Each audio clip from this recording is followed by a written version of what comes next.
সে এক লম্বা কাহিনী। তার জন্য ফিরে যেতে হবে স্বাধীনতার 2 বছর পরে। পশ্চিমবঙ্গ আর পূর্ব পাকিস্তান তখন দুটো আলাদা দেশ। আমার ঠাকুরদারা সবে ফরিদপুরের ভিটে ছেড়ে এপারের বাড়িতে চলে এসেছে।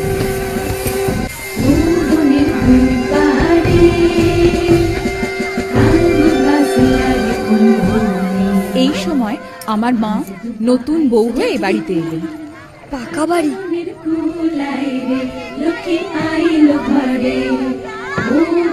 কত বড় বাড়ি দেখেছিস?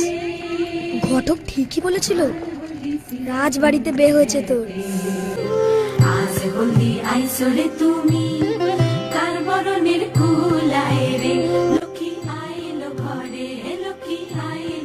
হ্যালো রাসমণি, চন্দন বউ আনছে, আশীর্বাদ করবো না? যাও বৌমা, পেন নাম করো গিয়ে। ইনি তোমার পিস শাশুড়ি। যাও। দেই মুখ খান। গাওয়ের রংটা আসল না পবে ডোম মাখছো? চুলের গোস খান দেহি। এ আর এমন কি, বিধবা হওয়ার আগে আমি চুল পাইটটা বসতে পারতাম, তা জানো? চান্দু, দেরাজের উপর থেকে ফুটো খান নিয়ে আয়। এই দেখো আমার 11 বছরের ফুটো।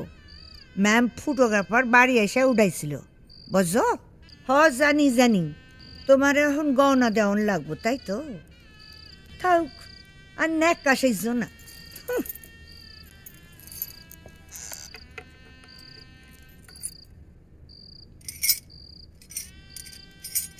এই নাও ধরো।